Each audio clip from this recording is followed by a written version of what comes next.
Assalamualaikum warahmatullahi wabarakatuh. Saya Linda Nurmayasari dengan NIM 22613207 akan mempresentasikan terkait penghambatan pembentukan sintesis dinding sel bakteri. Nah, kelompok antibiotik penghambatan sintesis dinding sel bakteri itu ada beta-laktam, glikopeptida, baksitrasin, dan fosfomycin. Nah, untuk dinding sel bakteri sendiri itu tersusun dari peptidioglikan. Nah, fungsi dari peptidioglikan itu sendiri untuk menjaga bentuk sel, melindungi dari tekanan osmotik. Sedangkan struktur peptidioglikan itu terdiri atas nama dan naga. Nah, crosslink atau ikatan silang itu rantai peptida yang menghubungkan antara nama dan naga. Nah, jika sintesis peptidioglikan ini terganggu, maka dinding sel akan melemah dan sel akan pecah atau lisis. Nah, untuk antibiotik beta-laktam itu target utamanya enzim transpeptidase atau PBP atau penicillin binding protein yang tidak dimiliki oleh manusia dan hanya aktif terhadap bakteri yang memiliki peptidioglikan bakteri. Sehingga dia tuh relatif lebih aman. Nah, untuk mekanismenya sendiri itu antibiotik beta-laktam itu dengan cara masuk ke sel bakteri, terus meniru struktur dari D-ALA, kemudian menempel ke PBP dan menghambat proses cross-link sehingga dinding selnya tuh nanti melemah dan mati. Nah, untuk antibiotik beta-laktam sendiri itu lebih efektif terhadap bakteri gram positif. Nah, untuk beta-laktam itu yang ini. Kemudian eh, golongan penisilin. Yang pertama itu ada penisilin alami atau natural penisilin yang biasa dikenal dengan penisilin G. Nah, penisilin itu diperoleh dari penisilium. Nah, penisilin G ini tidak tahan terhadap asam pada lambung sehingga dia tuh diberikannya secara oral. Nah, selain itu ada penisilin V dengan sebenarnya dia tuh penisilin V itu tuh modifikasi dari penisilin G, tapi penisilin V itu tuh dilakukan penambahan gugus O2 pada struktur penisilin G sehingga dia tuh lebih stabil terhadap asam dan aman diberikan secara oral. Kemudian selanjutnya ada anti-stafilokokal penisilin. Itu contohnya ada metisilin, okasilin, klokasilin, diklokasilin, dan naficillin. Nah, antibiotik ini tuh aktif terhadap bakteri S. aureus dan S. epidermidis. Kemudian digunakan pada pengobatan MRSA atau methicillin resistant Staphylococcus aureus. Kemudian dia tuh sulit menembus membran sel sehingga kurang efektif. Nah, untuk generasi pertamanya tuh adalah methicillin. Dia tuh sensitif banget sama asam. Jadi tidak bisa diberikan secara oral. Terus ada aminopenisilin. Itu contohnya ampicillin dan amoxicillin. Nah, golongan itu spektrumnya lebih luas dibanding golongan penisilin alami ataupun anti-staphylococcus.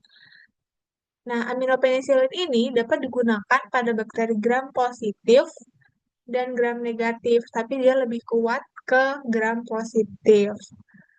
Kemudian aminopenisilin itu banyak tersedia dalam bentuk sediaan oral dan sering dikombinasikan dengan asam klavulanat untuk meningkatkan efektivitas.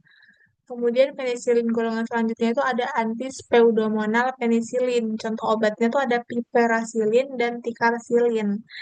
Dia tuh spektrumnya lebih luas dari generasi sebelumnya, tapi dia tuh diberikannya secara IV.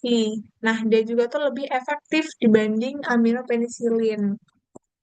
Selanjutnya itu ada golongan cefalosporin. Nah, pada golongan ini tuh semakin baru generasinya, maka spektrumnya juga tuh semakin luas dalam membunuh bakteri dan lebih efektif terhadap bakteri gram negatif karena meningkatnya jumlah gugus polar. Pada generasi satu itu ada cefazolin yang diberikan secara parenteral atau langsung ke tubuh tanpa melalui saluran cerna.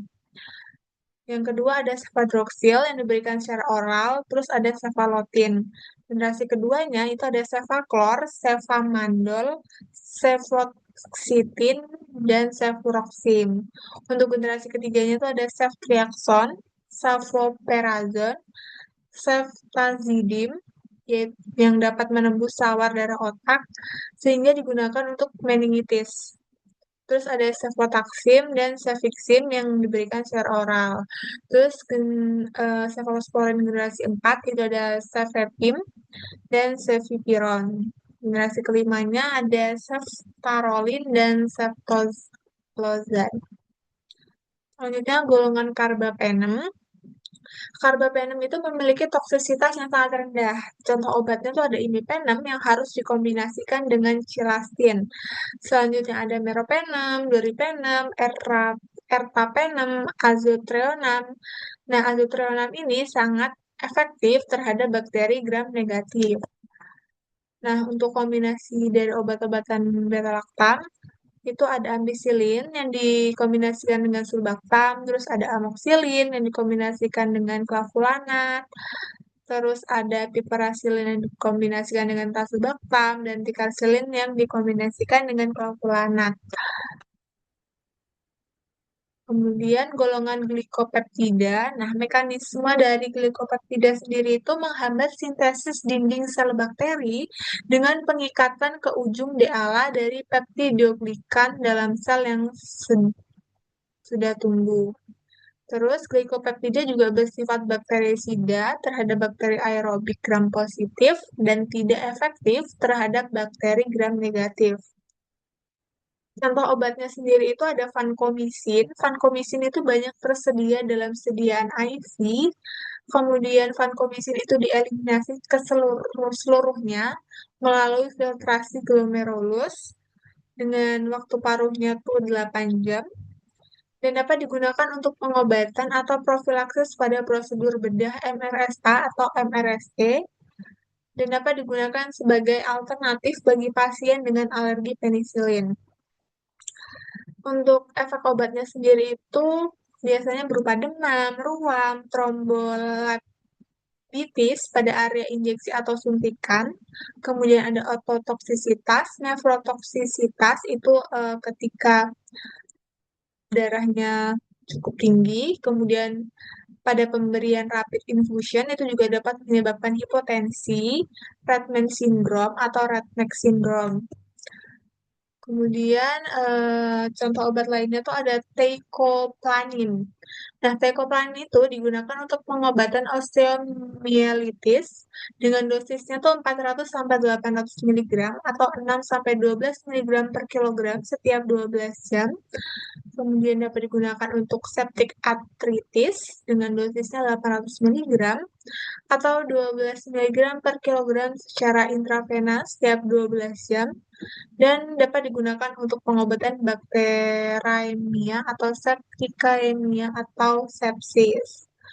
Nah, dia juga aktif melawan Enterococcus penyebab ISK. Selanjutnya, contoh obatnya itu ada telavancin. Itu digunakan untuk pengobatan pneumonia nosokomial yang disebabkan S. aureus atau S. pneumoniae. Kemudian antibiotik golongan lain itu ada sikloserin dengan mekanisme kerjanya tuh mencegah pembentukan D-ALA dengan menghambat enzim L-alanin yang diberikan secara oral dalam kombinasi dengan obat lain untuk mengobati TBC yang resisten terhadap lini pertama. Nah, lini pertama dari antituberkulosis itu adalah HRZ, contoh obatnya isoniazid, rifampicin, pyrazinamide, dan etambutol. Selanjutnya ada golongan basitracin. Nah, basitracin ini mekanisme obatnya tuh mengikat pembawa yang bertanggung jawab atas pengangkutan unit nama. Nah, basitracin itu biasanya digunakan bersama dengan polymyxin bisulfat untuk pengobatan topikal infeksi kulit. Terus dia juga bisa digunakan untuk pengobatan topikal infeksi mata yang disebabkan oleh P.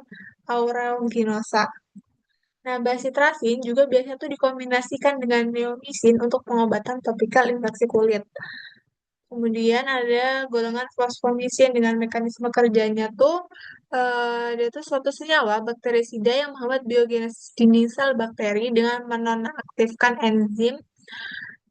Kemudian dia tuh aktif terhadap bakteri gram positif dan negatif, diekskresikan secara dominan melalui urin dan digunakan untuk profilaksis pengobatan ISK yang disebabkan oleh uropatogen resisten. Kemudian antibiotik yang mengganggu fungsi membran sel itu ada daptomycin yang aktif melawan FRSA dengan cara mengikat membran bakteri dan biasanya itu diberikan secara IV. Nah, daptomycin ini aktif melawan bakteri aerobik, fakultatif, dan anaerobik. Kemudian dia juga aktif terhadap bakteri gram positif. Nah, daptomycin ini diindikasikan untuk pengobatan infeksi kulit dan struktur kulit yang kompleks akibat MRSA dan FRSA.